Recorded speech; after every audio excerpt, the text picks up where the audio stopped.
டெல்லி சட்டசபை தேர்தலில் பதிவான ஓட்டுகள் எண்ணப்பட்டு நேற்று ரிசல்ட் வெளியானது. மொத்தமுள்ள 70 தொகுதிகளில் பாஜ 48 இடங்களிலும் ஆம் ஆத்மி 22 இடங்களிலும் வென்றன. காங்கிரஸ் போட்டியிட்ட அனைத்து தொகுதிகளிலும் தோல்வியடைந்தது. இதன் மூலம் 27 ஆண்டுகளுக்கு பின் டெல்லியில் பாஜ ஆட்சி அமைக்க உள்ளது. டெல்லி சட்டசபை தேர்தலில் பாஜ வெற்றி பெற்றதை அடுத்து டெல்லியில் நடந்த வெற்றி விழாவில் பிரதமர் மோடி பேசினார். ஊழல்வாதிகளிடமிருந்து டெல்லி மக்களுக்கு விடுதலை கிடைத்துள்ளது. கடந்த ஆட்சியில் நடந்த ஊழல் குறித்து விரிவான விசாரணை நடத்தப்படும். முதல் சட்டசபை கூட்டத்தொடருக்கு முன்பே ஆம் ஆத்மி அரசின் ஊழல் குறித்த CAG அறிக்கை தாக்கல் செய்யப்படும் என மோடி கூறினார். டெல்லி சட்டசபை தேர்தலில் பாஜவை வெற்றி பெறச் செய்த டெல்லி வாக்காளர்களுக்கு பிரதமர் மோடி நன்றி தெரிவித்தார். நாட்டில் தற்போதிருக்கும் காங்கிரஸ் சுதந்திர போராட்ட காலத்தில் இருந்த பழைய காங்கிரஸ் அல்ல. தற்போதுள்ளவர்கள் நாட்டின் பாதுகாப்பையும் ஒற்றுமையையும் சீர்குலைக்கும் அர்பன் நக்சலைட்டுகளின் மொழியில் பேசுகின்றனர். அவர்களுக்கு டெல்லி வாக்காளர்கள் சரியான பாடம் புகட்டியுள்ளனர் என மோடி பேசினார். டெல்லி சட்டசபை தேர்தலில் ஆளும் ஆம் ஆத்மி கட்சியின் தோல்வி குறித்து கெஜ்ரிவால் எதிர்ப்பாளரும் அந்த கட்சியைச் சேர்ந்த ராஜ்யசபா எம்பியுமான ஸ்வாதி மாலிவால் கருத்து தெரிவித்துள்ளார். பெண்கள் மீது தாக்குதல் நடத்துவோரை கடவுள் சும்மா விடமாட்டார். ஆம் ஆத்மி கட்சியினர் என் மீது தாக்குதல் நடத்தினர். அவர்களுக்கு கெஜ்ரிவால் பெரிய பதவிகளை வழங்கினார். அன்று ராவணனின் ஆணவத்திற்கு கடவுள் பாடம் புகட்டினார். இப்போது கெஜ்ரிவாலின் ஆணவமும் முடிவுக்கு வந்துள்ளது. தேர்தலில் சரியான பாடம் புகட்டப்பட்டுள்ளது என்றார். டெல்லி சட்டசபை தேர்தலில் ஆம் ஆத்மி கட்சித் தலைவர் கெஜ்ரிவால் உட்பட பல மூத்த தலைவர்கள் தோல்வியடைந்துள்ளனர். எனினும் கல்காஜி தொகுதியில் போட்டியிட்ட முதல்வர் ஆதிஷி வெற்றி பெற்றுள்ளார். இரவோடு இரவாக ரோட் ஷோ சென்ற ஆதிஷி தனக்கு ஓட்டளித்த மக்களுக்கு நன்றி தெரிவித்தார். டெல்லியில் ஆம் ஆத்மி ஆட்சியை இழந்தாலும் பாஜவுக்கு எதிரான போராட்டம் தொடரும் என்றார். அரசியலில் மாற்றம் கொண்டு வருவதாக கூறி கட்சி துவங்கிய அரவிந்த் கெஜ்ரிவால் அவர் அளித்த வாக்குறுதியை நிறைவேற்ற தவறிவிட்டார். மதுபான கொள்கை முறைகேட்டில் சிக்கி ஊழல் குற்றச்சாட்டுக்கு ஆளானார். ஏழைகள் நலனுக்காக எதையும் செய்யாத அவர் தனக்காக மாட மாளிகை கட்டிக்கொண்டார். டெல்லி மக்கள் சரியான முடிவெடுத்து பிரதமர் மோடியின் வளர்ச்சிப் பணிகளுக்கு ஆதரவு அளித்துள்ளனர் என பாஜ மூத்த தலைவர் ஸ்மிருதி இரானி கூறினார். இந்தியா கூட்டணியில் ஒற்றுமை இல்லாததால் டெல்லி சட்டசபை தேர்தலில் கூட்டணி தோல்வியை தழுவியுள்ளது. கூட்டணி கட்சிகள் ஒற்றுமையாக இருந்திருந்தால் நிச்சயம் வெற்றி பெற்றிருக்கலாம். தமிழகத்தில் மட்டும்தான் இந்தியா கூட்டணி ஒற்றுமையாக உள்ளது என திமுக MP பாலு கூறினார். ஈரோடு கிழக்கு தொகுதி இடைத்தேர்தலில் திமுக 90,000 ஓட்டுகள் வித்தியாசத்தில் வெற்றி பெற்றது. நாம் தமிழர் கட்சி டெபாசிட் இழந்தது. திமுக வேட்பாளர் VC சந்திரகுமார் 1,14,439 ஓட்டுகள் பெற்றார். நாம் தமிழர் கட்சியின் சீதா லட்சுமி 23,810 ஓட்டுகள் பெற்றார். நோட்டாவுக்கு 6,000க்கும் அதிகமான ஓட்டுகள் விழுந்தன. ஈரோடு கிழக்கு தொகுதியில் திமுகவின் வெற்றியை முதல்வருக்கு சமர்ப்பிக்கிறேன் என வெற்றி பெற்ற திமுக வேட்பாளர் VC சந்திரகுமார் தெரிவித்துள்ளார். வெற்றி பெற வைத்த வாக்காளர்களுக்கும் கட்சி நிர்வாகிகளுக்கும் நன்றி தெரிவித்த அவர் எவ்வளவு அவதூறு பரப்பினாலும் இறுதியில் திமுகவை வெற்றி பெற்றுள்ளதாகவும் தெரிவித்தார். ஈரோடு கிழக்கு தொகுதி இடைத்தேர்தலில் களத்தில் யாருமே இல்லை. திமுகவுக்கு கிடைத்தது போலி வெற்றி. அதிமுகவினர் ஓட்டுகளையும் திமுகவினர் கள்ள ஓட்டு போட்டுள்ளனர். டெல்லி சட்டசபை தேர்தலில் இந்தியா கூட்டணிக்கு மக்கள் சம்மட்டியடி கொடுத்துள்ளனர் என அதிமுக பொதுச் செயலாளர் எடப்பாடி பழனிசாமி கூறினார். 108 திவ்ய தேசங்களில் ஒன்றான ராணிப்பேட்டை ஷோழிங்கர் லட்சுமி நரசிம்மர் கோயிலில் தை மாத தெப்போற்சவம் சிறப்பாக நடைபெற்றது. ஸ்ரீதேவி பூதேவி சமேத பக்தோஷித பெருமாள் சிறப்பு அலங்காரத்துடன் எழுந்தருளினார். சுவாமிக்கு சிறப்பு தீபாராதனை நடைபெற்றது. திரளான பக்தர்கள் சுவாமியை வழிபட்டனர். உத்தரப்பிரதேச மாநிலம் அயோத்தி மாவட்டத்தில் உள்ள மில்கிப்பூர் சட்டசபை தொகுதிக்கும் இடைத்தேர்தல் நடந்தது. பாஜ வேட்பாளர் சந்திரபான் பஸ்வான் சமாஜ்வாதி வேட்பாளர் அஜித் பிரசாத்தை தோற்கடித்தார். 61,710 ஓட்டு வித்தியாசத்தில் மிகப்பெரிய வெற்றி பஸ்வானுக்கு கிடைத்தது. டெல்லி கல்காஜி தொகுதியில் முதல்வர் அதிஷி 989 வாக்குகள் வித்தியாசத்தில் வெற்றி பெற்றுள்ளார்.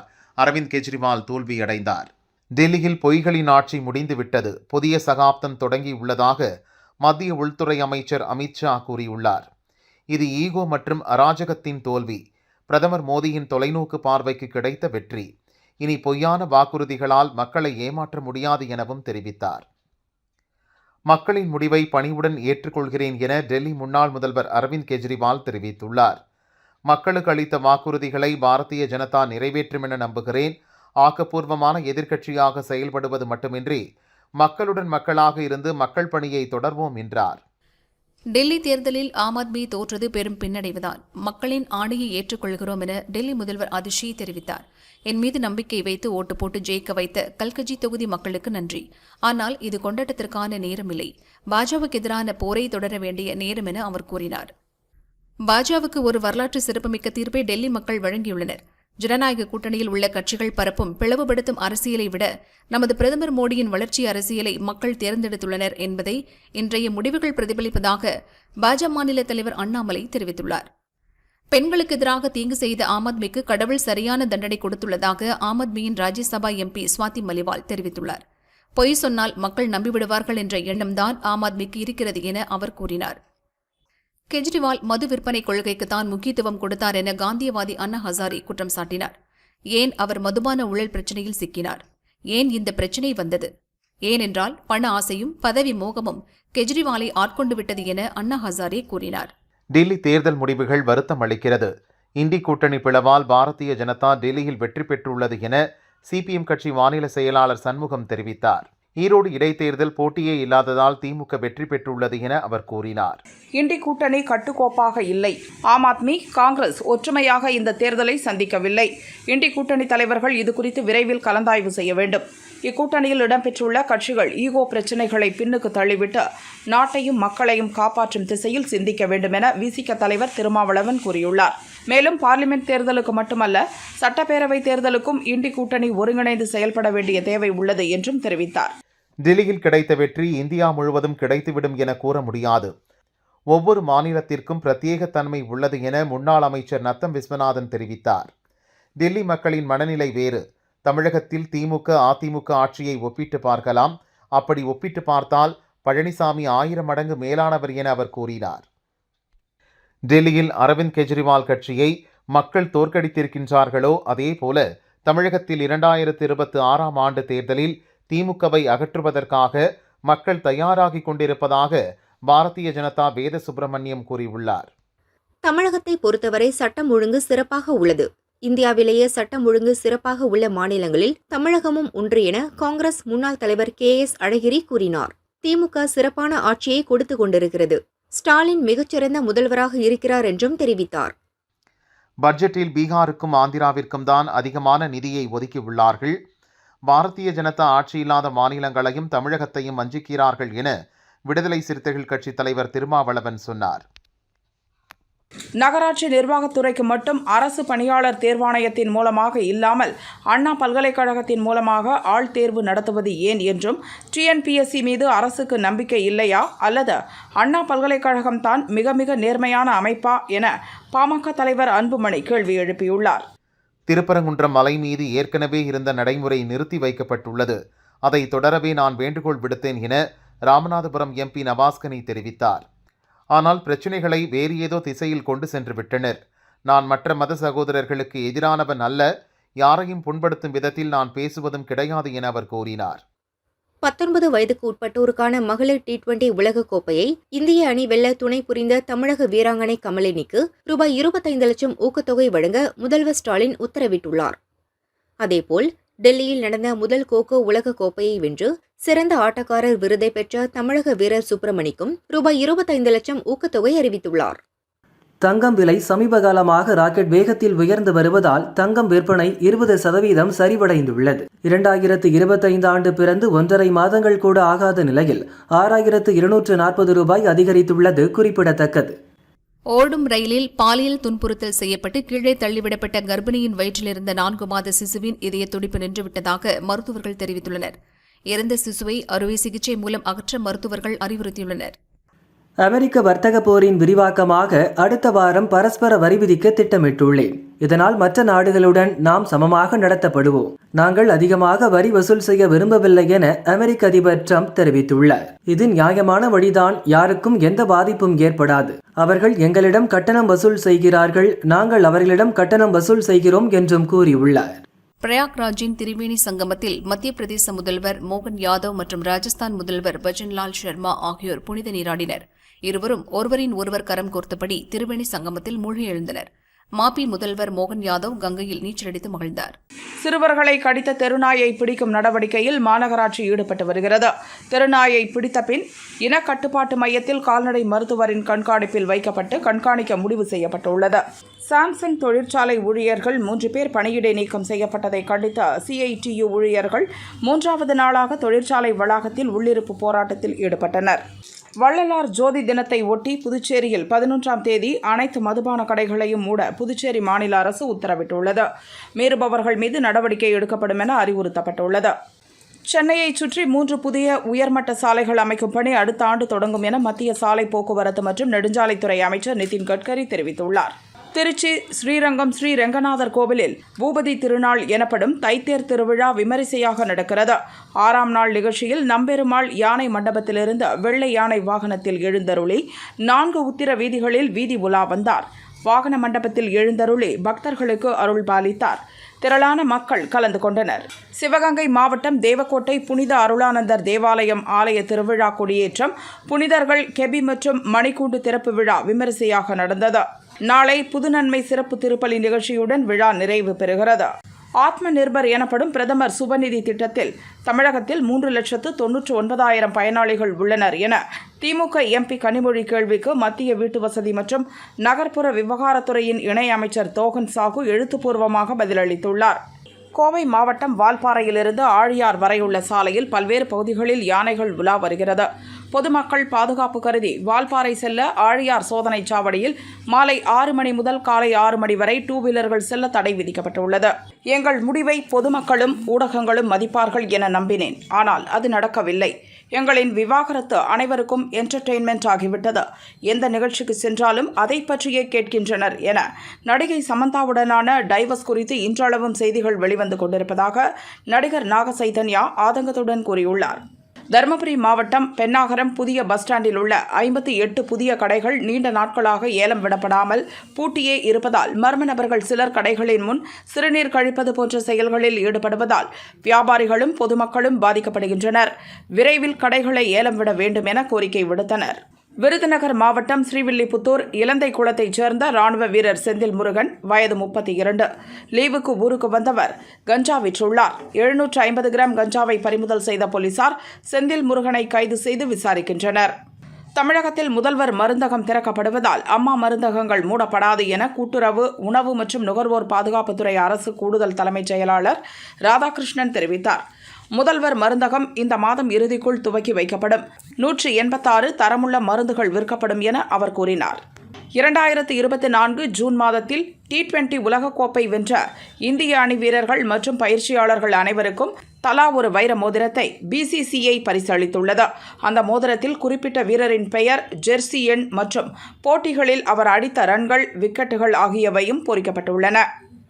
இந்தியா முழுவதும் மருத்துவ படிப்புகளுக்கான நீட் தேர்வு வரும் மே 4ஆம் தேதி நடைபெறும் என தேசிய தேர்வு முகமை அறிவித்துள்ளது. இன்று முதல் மார்ச் 7 இரவு 11:50 மணி வரை ஆன்லைன் மூலம் விண்ணப்பிக்கலாம் என்றும் தெரிவித்துள்ளது. வரும் பிப்ரவரி 12, 13ஆம் தேதிகளில் அரசுமுறை பயணமாக பிரதமர் மோடி அமெரிக்கா செல்கிறார். பிப்ரவரி 12ஆம் தேதி பிரான்சிலிருந்து நேரடியாக அமெரிக்கா செல்லும் மோடி அதிபர் டொனால்டு டிரம்பை சந்தித்து பேச்சுவார்த்தை நடத்தவுள்ளார் என இந்திய வெளியுறவு செயலாளர் விக்ரம் மிஸ்ரி தகவல் தெரிவித்துள்ளார். கோவையை சுற்றியுள்ள விவசாயிகள் எந்த மாதிரியான பயிர்களை பயிரிட்டால் லாபம் கிடைக்கும் என்பதை ஆராய்ந்து வேளாண் பல்கலை ஆராய்ச்சியாளர்கள் உருவாக்கித் தர வேண்டும் என வேளாண்மை அமைச்சர் பன்னீர்செல்வம் கேட்டுக்கொண்டார். மதுரை சிந்தாமணி ரைஸ் மில்லில் 15 டன் நெல் மூட்டைகளை ஏற்றிக்கொண்டு லாரி ரயில்வே கேட் பகுதியில் சென்று கொண்டிருந்த போது குடிநீர் குழாய்க்காக தோண்டப்பட்ட பள்ளத்தில் கவிழ்ந்தது. இதில் மாநகராட்சி குடிநீர் குழாய் உடைந்து பல லட்சம் லிட்டர் குடிநீர் வீணாகியது. தெப்பக்குளம் போலீசார் நிலைமையை சீர் செய்தனர். சென்னை திருவொற்றியூர் வடிவுடையம்மன் கோயிலில் அமைந்துள்ள 63 நாயன்மார்களில் ஒருவரான கண்ணப்ப நாயனாரின் குரு பூஜை முன்னிட்டு சுவாமிக்கு பஞ்சாமிர்தம், பால், தயிர், வாசனை திரவியங்களால் அபிஷேகங்கள் செய்யப்பட்டன. பக்தர்கள் திரளாக வந்து சுவாமி தரிசனம் செய்தனர். நெல்லை மாவட்டத்தின் 224வது கலெக்டராக டாக்டர் ரா சுகுமார் இன்று பதவியேற்றுக் கொண்டார். முதல்வரின் அறிவுரைப்படி முதல்வரின் முகவரி மனு நீதி நாள் முகாமில் மக்களிடம் பெறப்படும் மனுக்களுக்கு உடனடியாக உரிய நடவடிக்கை எடுக்கப்படும். அதோடு மகளிர் உரிமைத் தொகை, விடியல் பயணம் உள்ளிட்ட அரசின் சிறப்பு திட்டங்கள் மீது கவனம் செலுத்தி சிறப்பாக செயல்படுத்த நடவடிக்கை எடுக்கப்படும் என கலெக்டர் கூறினார். கூகுளுக்கு சொந்தமான வீடியோ பகிர்வு தளமான யூடியூப் சமீபத்தில் தனது வருடாந்திர வருவாய் அறிக்கையை வெளியிட்டது. அதன்படி 2024 செப்டம்பர் வரையிலான கடைசி காலாண்டில் விளம்பரங்கள் மூலம் மட்டும் சுமார் 3.16 லட்சம் கோடி வருவாய் ஈட்டியுள்ளதாக தெரிவித்துள்ளது. இதில் யூடியூப் பிரீமியம் சந்தா மற்றும் யூடியூப் டிவி மூலம் வரும் வருவாயை கருத்தில் கொள்ளவில்லை என்றும் குறிப்பிட்டுள்ளது. கரூர் வடிவேல் நகரில் உள்ள காவலர் குடியிருப்பில் இலவச மருத்துவ முகாம் நடந்தது. இந்த முகாமை கரூர் எஸ்பி ஃபெரோஸ்கான் அப்துல்லா துவக்கி வைத்து கண் பரிசோதனை செய்து கொண்டார். மேலும் அங்கு வசிக்கும் காவலர்கள் தங்களது குடும்பத்தினருடன் மருத்துவ பரிசோதனை செய்து கொண்டனர். சென்னை தாம்பரம் அடுத்த செம்பாக்கம் பகுதியில் பாஜவினர் பட்டாசுகள் வெடித்தும் மேளதாளங்கள் முழங்கியும் நடனமாடியும் பொதுமக்களுக்கு இனிப்புகளை வழங்கி கொண்டாடினர். நல்லாட்சி நாயகன் நம் பிரதமர் திரு நரேந்திர மோடி அவருடைய ஆட்சியினுடைய வெளிப்பாடு. மக்களுக்கு அவர் எடுத்து சென்றுள்ள திட்டங்களை இன்றைக்கு தலைநகர் புதுடெல்லியில் மக்கள் பேராதரவோடு ஏற்றுக்கொண்டிருக்கின்றார்கள். தைப்பூச திருவிழாவை முன்னிட்டு திருப்பூர் வழியாக திருச்செந்தூருக்கு சிறப்பு ரயில் இயக்கப்படாததால் முருக பக்தர்கள் ஏமாற்றமடைந்தனர். தென்னக ரயில்வே தமிழக மக்களை வஞ்சிப்பதாக பக்தர்கள் குற்றம் சாட்டினர். சென்னை BSNL அலுவலகம் எதிரே இந்திய கம்யூனிஸ்ட் கட்சியின் மாநில செயலாளர் முத்தரசன் தலைமையில் பட்ஜெட் நகல் எரிப்பு ஆர்ப்பாட்டம் நடைபெற்றது. ஆர்ப்பாட்டத்தை பொதுச் செயலாளர் T. ராஜா தொடங்கி வைத்தார்.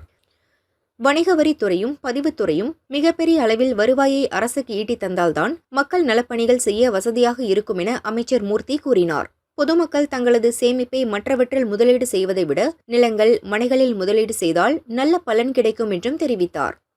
புதுச்சேரி தாவரவியல் பூங்காவில் வேளாண் மற்றும் மலர், காய்கனி கண்காட்சியை கவர்னர் கைலாஷ்நாதன், முதல்வர் ரங்கசாமி ஆகியோர் துவக்கி வைத்தனர். இந்த கண்காட்சியில் 33,000 மலர் செடிகள் மூலம் பல்வேறு அரங்குகள், இசை, நடன, நீரூற்று, மலர்களால் பல்வேறு விலங்குகள், பறவைகள் போன்று தத்ரூபமாக உருவாக்கப்பட்டு காட்சிக்காக வைக்கப்பட்டு உள்ளன. மத்திய மாநில அரசுகளை கண்டித்து புதுச்சேரி மிஷன் வீதியில் காங்கிரஸ் கட்சியினர் ஆர்ப்பாட்டத்தில் ஈடுபட்டனர். முன்னாள் முதல்வர் நாராயணசாமி, MLA வைத்தியநாதன் உட்பட பலர் கலந்து கொண்டு கண்டன கோஷங்களை எழுப்பினர்.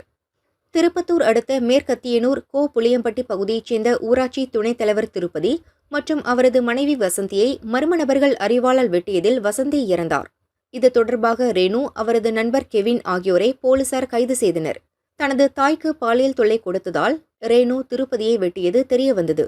கைதான ரேணு திருப்பதியின் உறவினர் ஆவார். தென்காசி மாவட்டம் கடையநல்லூரில் பல்வேறு நிகழ்ச்சிக்காக வருகை தந்த ராமநாதபுரம் MP நவாஸ் கனிக்கு எதிர்ப்பு தெரிவித்து இந்து முன்னணி, பாஜவினர் கண்டன ஆர்ப்பாட்டத்தில் ஈடுபட்டனர். திரும்பிப்போ, நவாஸ் கனியை திரும்பிப்போ என கோஷங்களை எழுப்பினர். அவர்களை போலீசார் கைது செய்தனர். தனது மகன் ஜீத்துவின் திருமணத்தை முன்னிட்டு ரூபாய் 10,000 கோடியை பிரபல தொழிலதிபர் கௌதம் அதானி சமூக நலப் பணிகளுக்காக தானமாக வழங்கியுள்ளார். அதன்படி இந்த நிதி கல்வி, மருத்துவம், திறன் மேலாண்மை ஆகியவற்றுக்கு பயன்படுத்த உள்ளதாக கூறப்படுகிறது. தேனி மாவட்டத்தில் டில்லி சட்டசபை தேர்தலில் பாஜவினர் பெரும்பான்மை பெற்று ஆட்சி அமைக்க உள்ளதால் பாஜவினர் பட்டாசுகள் வெடித்தும் மக்களுக்கு இனிப்புகள் வழங்கியும் கொண்டாட்டத்தில் ஈடுபட்டனர். ஆஸ்திரேலிய கிரிக்கெட் அணியின் captain Pat Cummins, Rebecca Jane தம்பதிக்கு பெண் குழந்தை பிறந்துள்ளது. குழந்தைக்கு எடித் மரியா போஸ்டன் கமின்ஸ் என பெயரிட்டுள்ளதாக நெகிழ்ச்சியுடன் பதிவிட்டுள்ளனர். தருமபுரி மாவட்டம் பாப்பிரெட்டிப்பட்டி அருகே மூக்காரெட்டிப்பட்டி ஆரம்ப சுகாதார நிலையத்தில் கர்ப்பிணிகளுக்கு வழங்கப்பட்ட ஊட்டச்சத்து பெட்டகத்தில் காலாவதியான பேரிச்சம்பழம் மற்றும் நெய் இருந்ததாக புகார் எழுந்துள்ளது. கோவையில் பல பெண்களை திருமணம் செய்து மோசடி செய்த வழக்கில் ஜாமீனில் வெளிவந்த புருஷோத்தமன் என்பவர் சென்னை உயர்நீதிமன்ற நீதிபதி, முதல்வர் ஸ்டாலின், சிறைத்துறை DGP உட்பட 10க்கும் மேற்பட்ட அதிகாரிகளுக்கு மனு அளித்துள்ளார். குற்றப்பிரிவு போலீசார் என் மீது மோசடி வழக்கு பதிவு செய்து இருந்ததாகவும், கோவை மத்திய சிறை உதவி ஜெயிலர் விஜயராஜ் தன்னை தகாத வார்த்தைகளால் பேசியதாகவும், அவர் மீது துறை ரீதியான நடவடிக்கை எடுக்கும்படியும் அந்த மனுவில் குறிப்பிட்டுள்ளார். தஞ்சாவூர் மாவட்டம் பாபநாசத்தில் சீனிவாச பத்மாவதி தாயார் திருக்கல்யாண வைபவம் வெகு விமரிசையாக நடந்தது. திரளான பக்தர்கள் பங்கேற்று சாமி தரிசனம் செய்தனர்.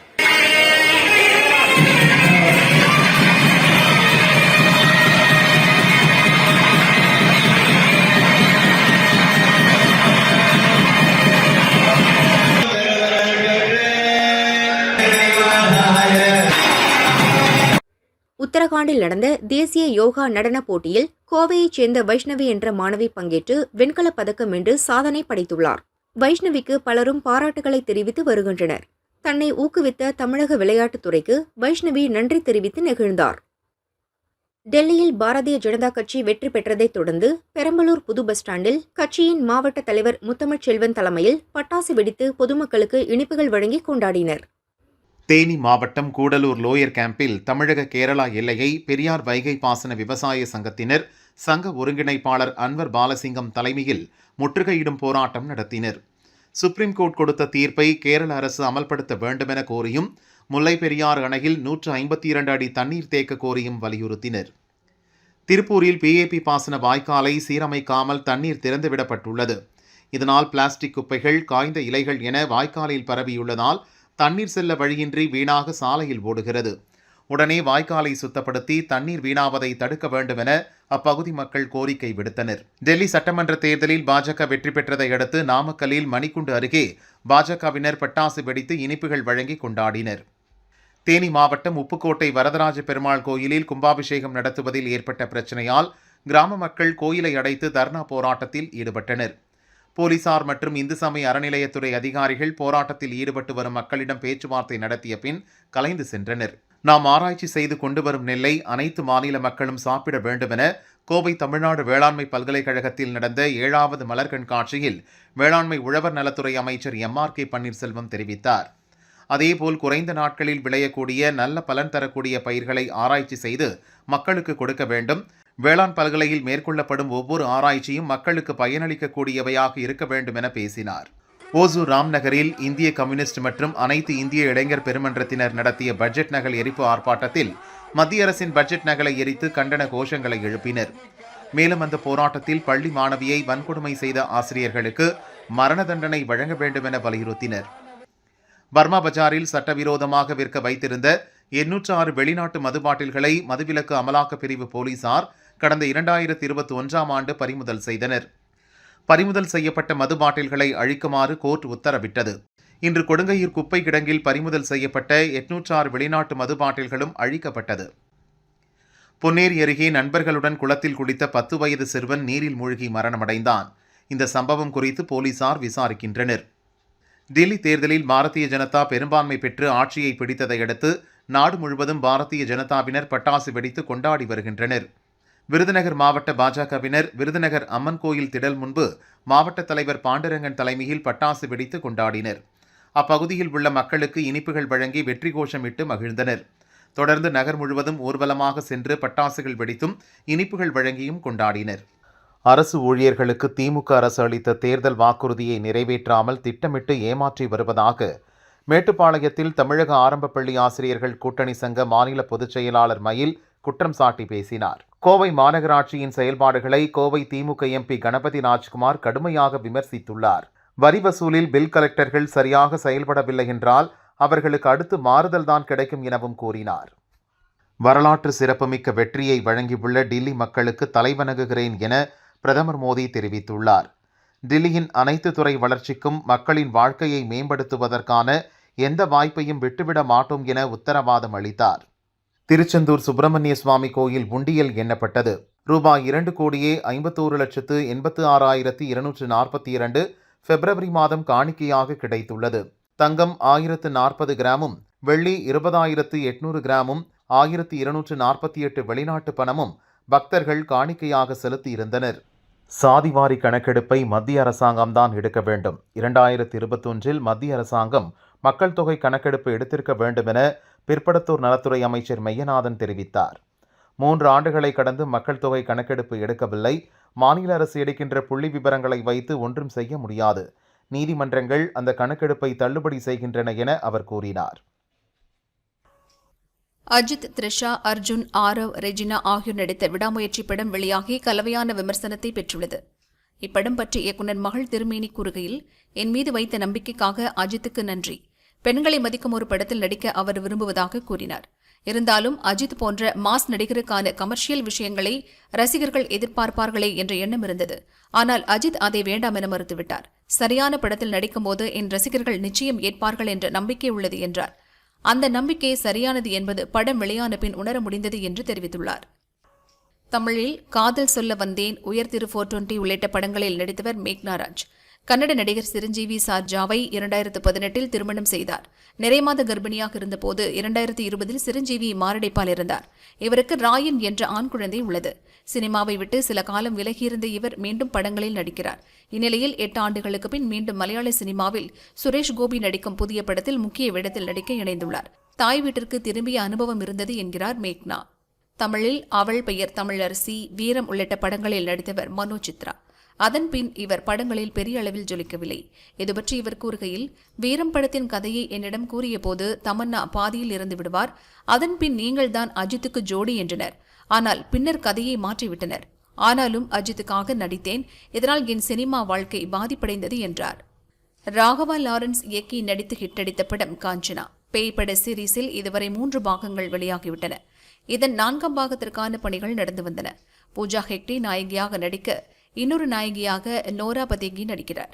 இவர்களுடன் காஞ்சனா முந்தைய பாகங்களில் நடித்த பலரும் இதில் நடிக்கின்றனர். இதன் படப்பிடிப்பை பொள்ளாச்சியில் ராகவா லாரன்ஸ் துவங்கியுள்ளார். படம் பற்றிய அப்டேட்டுகள் அடுத்தடுத்து ஒன்றன் பின் ஒன்றாக வெளியாகும். தேனியில் பனைமர தொழிலாளர்களுக்கான நலவாரிய ஆலோசனைக் கூட்டம் நடைபெற்றது. மாநில தலைவர் எர்ணாவூர் நாராயணன் பேசினார். கள்ளச்சாராயம் ஒழிக்க சட்டசபையில் சிறப்பு சட்டம் கொண்டுவரப்பட்டதை வரவேற்கிறோம். ஆனால் பனை தொழிலாளர்கள் மீது வழக்கு பதிவு செய்வது சரியல்ல. இதனால் அவர்கள் வாழ்வாதாரம் பாதிக்கப்பட்டு கிரிமினல்களாக மாறும் நிலை ஏற்படுகிறது. பனை தொழிலாளர்களின் நலன் காக்க அரசு நடவடிக்கை எடுக்க வேண்டும் என கூறினார். 2026 சட்டசபை தேர்தலுக்கு முழு முனைப்புடன் கட்சியை தயார் செய்ய வேண்டிய கட்டாயம் அதிமுகவுக்கு ஏற்பட்டுள்ளது. 10 பேர் கொண்ட கள ஆய்வுக்குழு தமிழகம் முழுதும் ஆய்வு நடத்தி பொதுச் செயலாளர் பழனிசாமியிடம் அறிக்கை அளித்தது. அதன் அடிப்படையில் விரைவில் பல்வேறு மாற்றங்களை செய்ய பழனிசாமி திட்டமிட்டுள்ளார். இலங்கை சிறையிலிருந்து விடுவிக்கப்பட்ட மயிலாடுதுறை, நாகை, காரைக்காலைச் சேர்ந்த 9 மீனவர்கள் விமானம் மூலம் சென்னை வந்தனர். சென்னை ஏர்போர்ட் வந்தடைந்த அவர்களை தமிழக மீன்வளத்துறை அதிகாரிகள் வரவேற்று சொந்த ஊர்களுக்கு அனுப்பி வைத்தனர். திருச்சி மணப்பாறை அருகே தனியார் சிபிஎஸ்இ பள்ளியில் 4ஆம் வகுப்பு படிக்கும் 9 வயது மாணவிக்கு பள்ளி தாளாளர் சுதாவின் கணவர் வசந்தகுமார் பாலியல் தொல்லை கொடுத்துள்ளார். வசந்தகுமார், பள்ளி தாளாளர் சுதா, நிர்வாகிகள் இளஞ்செழியன், மராச்சி, தலைமை ஆசிரியை ஜெயலட்சுமி ஆகியோர் மீது போக்சோ சட்டத்தில் போலீசார் வழக்கு பதிவு செய்து கைது செய்தனர். மற்றொரு மாணவி அளித்த புகாரின் பேரிலும் இவர்கள் 5 பேர் மீதும் போக்சோ வழக்கு பதியப்பட்டது. 2026 சட்டசபை தேர்தலில் 120 தொகுதிகளில் போட்டியிட தவேக தலைவர் விஜய் முடிவு செய்துள்ளார். கட்சியின் மாவட்ட செயலர்கள் 120 பேரையும் வேட்பாளர்களாக களமிறக்கவும் முடிவெடுத்துள்ளார். ஆட்சியில் பங்கு என்ற உத்தரவாதத்தை உறுதிப்படுத்தும் வகையில் எஞ்சியுள்ள 114 தொகுதிகளை கூட்டணி கட்சிகளுக்கு வழங்க உள்ளதாகவும் தேர்தல் செலவை அவரே ஏற்க இருப்பதாகவும் தகவல் வெளியாகியுள்ளது. டெல்லியில் பிரதமர் நரேந்திர மோடி தலைமையில் நேற்று நடந்த மத்திய அமைச்சரவை கூட்டத்தில் புதிய வருமான வரி மசோதாவுக்கு ஒப்புதல் அளிக்கப்பட்டது. இந்த மசோதாவை லோக்சபாவில் நாளை மறுநாள் மத்திய நிதியமைச்சர் நிர்மலா சீதாராமன் தாக்கல் செய்வார் என்றும் விரிவான ஆலோசனைக்காக பார்லிமெண்ட் நிலைக்குழுவுக்கு மசோதா பரிந்துரைக்கப்படும் என்றும் கூறப்படுகிறது. டிக்கெட் முன்பதிவின் போது உணவு விருப்பத்தை தேர்வு செய்யாவிட்டாலும் பயணத்தின் போது பணம் கொடுத்து உணவை பெறும் வசதி வந்தே பாரத் ரயில்களில் அறிமுகம் செய்யப்பட உள்ளது. ரயில் பயணிகளுக்கு தரமான உணவை வழங்க அனைத்து நடவடிக்கைகளையும் மேற்கொள்ளும்படி IRCTCக்கு ரயில்வே வாரியம் அறிவுறுத்தியுள்ளது. அமெரிக்காவிலிருந்து திரும்பி வந்தவர்களில் 3 பேர் அளித்த புகாரின் அடிப்படையில் ஹரியானாவின் கர்னலைச் சேர்ந்த 4 ஏஜென்ட்டுகள் மீது குடியேற்ற சட்டத்தின் கீழ் போலீசார் வழக்கு பதிவு செய்தனர். புகார் அளித்தவர்கள் மற்றும் குற்றவாளிகளின் அடையாளத்தை போலீசார் வெளியிடவில்லை. உத்தரப்பிரதேச மாநிலம் அயோத்தியில் உள்ள ராமர் கோவிலுக்கு அடிக்கல் நாட்டியவர்களில் ஒருவரான விஸ்வ இந்து பரிஷத் நிர்வாகி காமேஸ்வர் சௌபால் உடல்நலக் குறைவால் காலமானார். அவருக்கு வயது 68. சிறுநீரக கோளாறால் பாதிக்கப்பட்ட சௌபால் டெல்லியில் உள்ள சர் கங்காராம் மருத்துவமனையில் சிகிச்சை பெற்று வந்தார். அங்கு சிகிச்சை பலனின்றி காலமானார். சென்னையில் கடும் பனிமூட்டம் காரணமாக 25க்கும் மேற்பட்ட விமான சேவை பாதிக்கப்பட்டது. தோகாவிலிருந்து 322 பயணிகளுடன் வந்த விமானம் சென்னையில் தரையிறங்க முடியாமல் பெங்களூரு திரும்பி சென்றது. கோவை, புனே, கோலாலம்பூர் உள்ளிட்ட 10க்கும் மேற்பட்ட விமானங்கள் தரையிறங்க முடியாமல் வானில் வட்டமடித்தன. திருப்பத்தூர் மாவட்டம் புதூர் பகுதியில் சந்திரா என்பவர் டிப்ளமோ நர்சிங் படித்துவிட்டு வீட்டில் வைத்து மருத்துவம் பார்த்து வந்தார். வாணியம்பாடி போலீசார் சந்திராவை கைது செய்தனர். அரக்கோணத்திலிருந்து திருப்பத்தூருக்கு சிமெண்ட் மூட்டைகள் ஏற்றிச் சென்ற லாரி திருப்பத்தூர் மாவட்டம் ஆம்பூர் அருகே மேம்பாலத்திலிருந்து 30 அடி பள்ளத்தில் தலைக்குப்புற கவிழ்ந்தது. இதில் டிரைவர் பெருமாள் பரிதாபமாக இறந்தார். அடுத்த மாதம் திருமணம் நடக்கவிருந்த நிலையில் பெருமாள் இறந்தது உறவினர்களிடையே சோகத்தை ஏற்படுத்தியது. தஞ்சாவூரில் தனியார் தொண்டு நிறுவனத்தினர் ஹெல்மெட் விழிப்புணர்வு பிரச்சாரம் செய்தனர். ஹெல்மெட் அணிந்து வந்த இருசக்கர வாகன ஓட்டிகளுக்கு 1 லிட்டர் பெட்ரோல், அஜித் நடித்துள்ள விடாமுயற்சி படத்தின் டிக்கெட் வழங்கினர். நடிகர் அஜித் சொல்வதை கேளுங்க, ஹெல்மெட் போடுங்க என கூறி விழிப்புணர்வு ஏற்படுத்தினர். செங்கல்பட்டு மாவட்டம் திருக்கழுக்குன்றம், கல்பாக்கம், மாமல்லபுரம், சதுரங்கப்பட்டினத்திலிருந்து மீனவர்கள் தினமும் கடலுக்கு சென்று மீன்பிடித்து வருகின்றனர். இந்நிலையில் தொடர் பனிப்பொழிவு காரணமாக இன்று 3வது நாளாக சதுரங்கப்பட்டினம் மீனவர்கள் கரைக்கு திரும்ப முடியாமலும் பிடித்த மீன்களை விற்பனை செய்ய முடியாமலும் சிரமம் அடைந்தனர். இதனால் தங்களுடைய வாழ்வாதாரம் பாதிக்கப்படுவதாக மீனவர்கள் வேதனை தெரிவித்தனர். சென்னையில் ஆபரண தங்கத்தின் விலை 120 ரூபாய் உயர்ந்து சவரனுக்கு 63,560 ரூபாய்க்கு விற்பனை செய்யப்படுகிறது. கிராமுக்கு 15 ரூபாய் அதிகரித்து 7,945 ரூபாய்க்கு விற்பனை செய்யப்படுகிறது. வெள்ளி விலை மாற்றமின்றி 1 கிராம் 107 ரூபாய்க்கு விற்பனையாகிறது. தர்மபுரி மாவட்டம் மரூர் அடுத்த சிக்கலூர் கிராமத்தில் இளங்கோ என்பவருக்கு சொந்தமான விவசாய நிலத்தில் அனுமதியின்றி போடப்பட்ட மின்வேலியில் சிக்கி ஒடிசாவைச் சேர்ந்த உத்தம் காட்டா என்பவர் சம்பவ இடத்திலேயே இறந்தார். பவித்ரா சந்தன் என்பவர் படுகாயமடைந்தார். மகன் இறந்த செய்தியை கேட்ட தந்தை அபிராம் கட்டா சம்பவ இடத்திற்கு வந்தபோது அவர் மீதும் மின்சாரம் பாய்ந்தது. சம்பவ இடத்திலேயே அவரும் பரிதாபமாக இறந்தார். மின்சாரம் தாக்கி தந்தை மகன் இறந்த சம்பவம் அப்பகுதியில் பெரும் சோகத்தை ஏற்படுத்தியது. டெல்லியில் 2013ஆம் ஆண்டு வரை தொடர்ந்து 3 முறை வென்று ஆட்சியில் இருந்த காங்கிரஸ் கட்சி 2015 மற்றும் 2020 தேர்தல்களில் ஒரு சீட் கூட பெற முடியாமல் போனது. இந்த நிலை இப்போது நடந்த சட்டசபை தேர்தலிலும் தொடர்கிறது. இந்த முறை ஒரே ஒரு தொகுதியில் மட்டுமே காங்கிரஸ் கட்சி முன்னிலையில் உள்ளது. மூணாரின் இயற்கை அழகை பஸ்ஸில் பயணித்தபடி ரசிக்கும் வகையில் கண்ணாடி இழையால் வடிவமைக்கப்பட்ட டபுள் டெக்கர் பஸ் சேவை தொடங்கப்பட்டது. டபுள் டெக்கர் பஸ் சர்வீஸ் பொதுமக்கள் மற்றும் சுற்றுலா பயணிகளிடம் பெரும் வரவேற்பை பெற்றது.